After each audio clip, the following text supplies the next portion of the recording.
बिस्मिल्लाहिर्रहमानिर्रहीम। Gateway to physics channel के ऊपर हम 10th की फ़िज़िक्स के न्यूमेरिकल्स को डिस्कस कर रहे हैं। ये हमारा रेडियो एक्टिविटी का न्यूमेरिकल के लिहाज से आखिरी यूनिट है और इसमें हम ये जो न्यूमेरिकल्स हैं उनको देखेंगे। लेकिन मैं ये चाहूँगा कि न्यूमेरिकल से पहले अगर आप चूँकि मैं पहले भी अर्ज़ कर चुका कि काफ़ी गैप के बाद हम एक दूसरे के साथ राब्ते में आ रहे हैं तो बहुत सारी चीज़ें फेड हो जाती हैं। तो अगर आप एक नज़र इस चैप्टर के ऊपर तेज़ी से गुज़र जाएं तो बहुत सारी चीज़ें आपको आसान होंगी। और उसके अलावा जो बारहा न्यूमेरिकल्स के दौरान मैं आपको ये कह रहा हूँ कि अगर आपको उसका जो यूज़ करने वाला फार्मूला है जो न्यूमेरिकल्स के अंदर हम यूज़ करेंगे वो अगर अपने नज़र में रखेंगे तो आपको बहुत आसानियाँ हो जाएंगी। आसान ही क्वेश्चन है लेकिन चलें शुरू कर लेते हैं। How many neutrons are contained in the gold nucleus. Gold का न्यूक्लियस है क्वेश्चन नंबर 1। गोल्ड आपको पता है गोल्ड की सिंबल है AU। बी केयरफुल, AG या कोई और जो सिंबल है उसके साथ AU सिंबल है। अब उसके अंदर नंबर ऑफ न्यूट्रॉन्स जिसको हम आम तौर पर N से जाहिर करते हैं वो मालूम करना चाहते हैं। आपको पता है कि एटॉमिक नंबर Z, जो कि मैं पहले भी लेक्चर्स के दौरान भी ये बात कर चुका हूँ कि एटॉमिक नंबर का जब भी फिज़िक्स में कॉन्सेप्ट आएगा तो आपने कहना है it is the number of protons. Chemistry में आप लोग कह देते हैं कि नंबर ऑफ इलेक्ट्रॉन और प्रोटॉन। फिज़िक्स में हम सिर्फ और सिर्फ यही लफ्ज़ इस्तेमाल करते हैं, द नंबर ऑफ प्रोटॉन। अब एटॉमिक नंबर जो है दैट इज़ 79, यानी नंबर ऑफ प्रोटॉन्स आर 79 और एटॉमिक मास जिसको हम A से जाहिर करते हैं या mass number is more appropriate word, वो है 197। अब वो पूछ रहा है कि नंबर ऑफ न्यूट्रॉन। आपको पता है कि N के लिए फार्मूला नंबर ऑफ न्यूट्रॉन्स के लिए, क्योंकि N का लफ्ज़ आगे कुछ और चीज़ों के लिए भी इस्तेमाल होगा तो आप उसको कंफ्यूज मत कीजिएगा। It is atomic mass number minus atomic number. So N is equal to 197 minus 79। जो भी आंसर आता है आपने लिख देना है न्यूट्रॉन्स। ठीक है, आई होप सिंपल सा था, इतना मुश्किल नहीं था। अच्छा स्टूडेंट, यहाँ पे मैं आपको ये कहूँगा कि आपके पास पीरियोडिक टेबल ज़रूर रखिएगा। असूलन तो उनको पीरियोडिक टेबल आपको प्रोवाइड करना चाहिए क्योंकि कोई भी इसको ज़बानी इन चीज़ों को याद नहीं कर सकता। लेकिन बाहर तो अगर ये एक ही क्वेश्चन को गोटा मारना हो तो चलिए आप मेरी तरह आप भी गोटा लगा ही लीजिएगा। नंबर 2 कहता है कि radon 22086 decays via alpha decay. आपको पता है कि अल्फ़ा डिके में हीलियम न्यूक्लियाई जो होता है वो इजेक्ट होता है और हीलियम न्यूक्लियाई हमें पता है कि 2 प्रोटॉन और 2 न्यूट्रॉन पर मुश्तमिल होता है। तो जब वो निकलता है तो पीछे जो जो चीज़ें बचती हैं वो हम देखते हैं। अब हमारे पास रेडॉन 220 और 86 है। अब डिके कौन सा है? अल्फ़ा डिके है, अल्फ़ा रे एमिट हुई है। अब अल्फ़ा रे के एमिट होने का मतलब ये है कि ये जो आपके पास 220 है इसमें से आपने 4 माइनस करना है क्योंकि इसके अंदर प्रोटॉन भी हैं और न्यूट्रॉन भी हैं, मास नंबर है। और ये जो 86 है इसमें से आपने 2 माइनस करना है। अब हमारे पास जो चीज़ निकलेगी यानी अल्फ़ा तो इट्स सेल्फ हीलियम, यानी 4 और 2 तो इसमें से इजेक्ट होगा ही होगा, ये तो निकल जाएगा। अब ये निकलेगा तो इसके साथ मैं यहाँ पे लिख देता हूँ X। अब इसीलिए मैंने आपसे कहा कि आप अपने साथ पीरियोडिक टेबल रखिएगा। 220 में से जब 4 माइनस कर दें तो 216 बच जाता है और 86 में से जब 2 माइनस कर दें तो 84। अब ये X क्या चीज़ है ये आपने पीरियोडिक टेबल में देखना है कि पीरियोडिक टेबल में 84 नंबर के ऊपर हमारे पास यानी एटॉमिक नंबर के हिसाब से 84 के ऊपर आपके पास कौन सा एलिमेंट आता है। मैंने आप लोगों के लिए, जैसे मैंने आपसे पहले कहा कि अगर गोटा मारने की हद तक है तो आप मार दीजिएगा। ये हमारे पास है polonium. Polonium is 84 and it's 216। इसके और भी आइसोटोप्स हैं, लेकिन one of the isotope is this. So आपका जो आंसर होगा, यहाँ पे जो एक्स आप लिखेंगे, एक्स की जगह आपने लिख देना है polonium. This is your question number 2। Then write the nuclear equation for beta decay. अब बीटा डीके में आपने खुद करना है। बीटा डीके में आपको पता है कि अगर ये हमारे पास अल्फा डीके होता है, मैं अल्फा डीके के लिए भी इक्वेशन लिख देता हूँ। कोई भी एलिमेंट एक्स है और यहाँ पे मैं लिख देता हूँ जेड, सॉरी ए, और यहाँ पे लिख देता हूँ जेड, यानी atomic mass number, atomic number. Mass number में से आपने माइनस करना है 4, एटॉमिक नंबर में से आपने माइनस करना है 2, और जो भी चीज़ बच जाती है उसको पीरियोडिक टेबल में आपने सर्च करना है फॉर अल्फा रेडिएशंस या अल्फा रे। बीटा के लिए आपने क्या इक्वेशन करनी है? वही x, वही a, वही z। जब बीटा रेडिएशन होती है तो एटॉमिक नंबर में कोई चेंज नहीं आता, इसके अंदर +1 हो जाता है। तो जब आप आगे जाएंगे तो आपके पास जो भी आपको z दिया हुआ है आप उसके अंदर +1 कर देंगे। यानी जैसे कि अगर हमें थोरियम दिया हुआ है 90, तो थोरियम हो जाएगा 91। एटॉमिक नंबर सेम रहेगा, 2 3 4 है। Yes, 2 3 4 will remain same, 90 will change into 91। 91 आप खुद चेक कीजिए कि क्या चीज़ है। Then I shift to question number 4। Question number 4, iodine 131 is important radio isotope of medical diagnostic. हमारे मतलब की ये बात नहीं है, वो हमें पता है। द हाफ लाइफ, यानी उसका जो हाफ लाइफ है,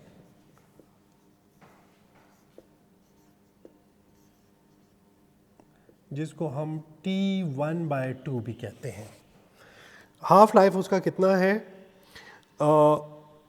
8.02 डेज। 8.02 डेज। यहाँ पे आपको सेकेंड्स वगैरह में कन्वर्ट करने की कोई ज़रूरत नहीं है। अब हाफ लाइफ उसने दिया है और टाइम हमें उसने कितना दिया हुआ है? टाइम है 24 डेज।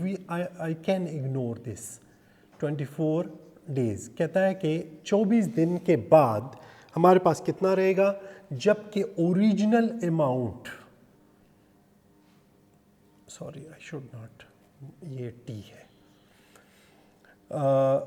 ओरिजिनल अमाउंट उसकी है 100 ग्राम्स, और कितना बच जाएगा ये वो हमसे जानना चाहता है। ये हमारे पास सारा का सारा।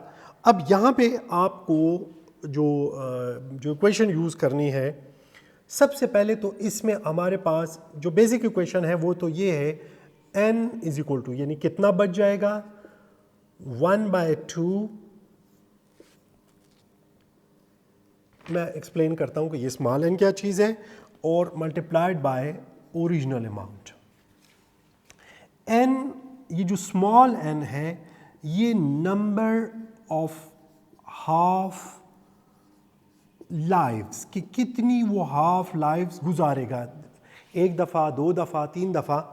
तो अब इसका तरीका हमारे पास ये है, टाइम गिवन, आपको कितना टाइम दिया गया है, जिसको हमने t से जाहिर किया, डिवाइडेड बाय हाफ लाइफ, जिसको हम किससे जाहिर करते हैं, T1/2 से। पहले हमने ये फाइंड करना है और फिर इसको यहाँ पे हमने पुट करना है। सो अब हमें कितना टाइम दिया हुआ है, 24 डेज हैं, और 8.02 है। तो मैं राउंड ऑफ, मैंने पहले कहा कि मैं इसको इग्नोर करता हूँ, तो दिस बिकम्स 3, यानी वो 3 हाफ लाइफ्स गुजारेगा। अब वही n मैंने लिख दिया, 1/2 टू द पावर 3, और ओरिजिनल अमाउंट थी 100 ग्राम है, माइक्रोग्राम है, जो मिलीग्राम में जो भी है आप उसको एज इट इज़ लिख सकते हैं, you don't need to change it. ये हो जाएगा 1/8 into 100. I think this calculation is quite easy. You will be able to solve it yourself. जो भी इसमें से आता है अब इसको कर को 12.5 शायद आ जाता है, तो इतना मुश्किल नहीं है. Then we have question number 5.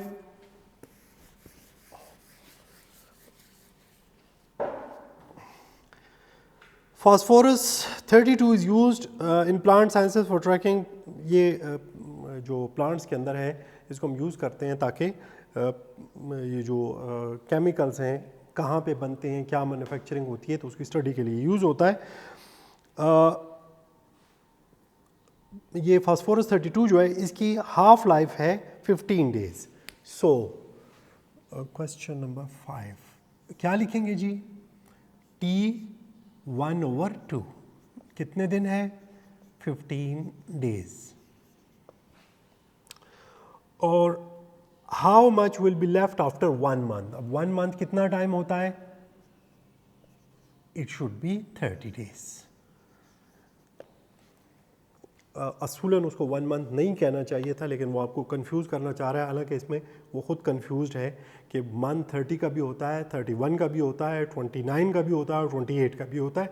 तो बाहर तौर, लेकिन आपने इससे कंफ्यूज नहीं होना. तो हम जनरली 1 मंथ को 30 डेज ही लेते हैं. यानी गिवन टाइम जो है, अब आप उस क्वेश्चन के साथ इसको कंपेयर करते जाइए. मैं इतनी डिटेल में नहीं लिखूंगा. कितनी अमाउंट उसने दी थी? ओरिजिनल अमाउंट जो है दैट इज़ 800 माइक्रोग्राम. अब यहाँ पे आपको ये इशू नहीं है कि जी माइक्रो को कन्वर्ट करें, बिल्कुल कोई ज़रूरत नहीं है कन्वर्ट करने की. और कहता है कि कितनी रह जाएगी ये हमने मालूम करना है. उसी तरह आप कर लीजिए, पहले n फाइंड कीजिए T/T1/2. सो मैं जल्दी करता हूँ. 30 डिवाइडेड बाय 15 और हमारे पास 2 आ जाता है. और उसके आगे n is equal to 1/2 to the power n into NO. Values आपने खुद पुट करनी है और माइक्रोग्राम में आपका आंसर आ जाएगा. So not a big deal.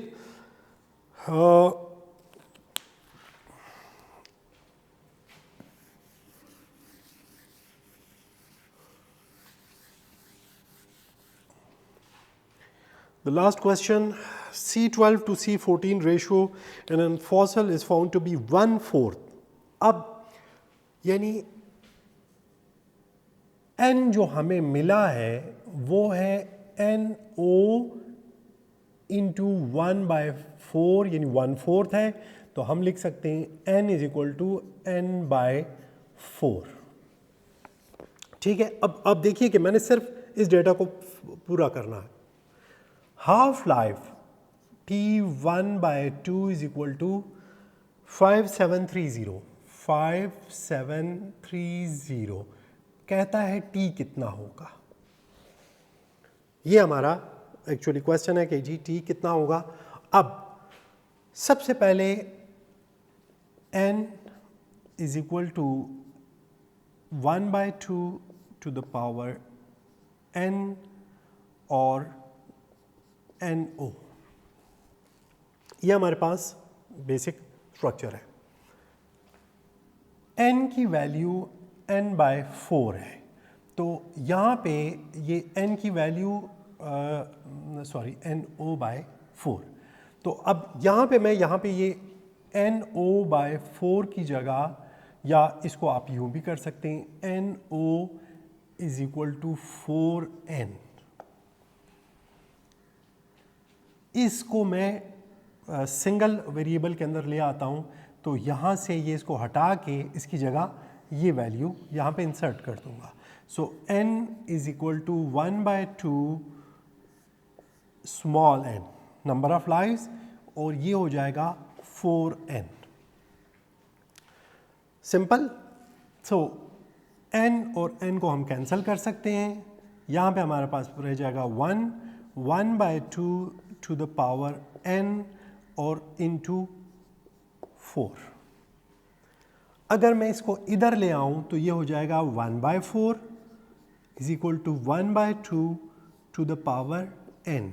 अब अगर स्टूडेंट माइंड ना करें तो मैं इसको लिख सकता हूँ 1/2 to the power 2 is equal to 1/2 to the power n। आप मैथ्स में भी कर चुके हैं, अगर बेस सेम हो तो एक्सपोनेंट्स इक्वल हो जाते हैं। So n is equal to 2। After 2 half-lives, the amount of the carbon-14 left will be 1/4 of the original amount. This is the way we find out, determine the age of the fossil. This was the last question. I hope that students will be quite ready for the upcoming exams. I wish you best of luck.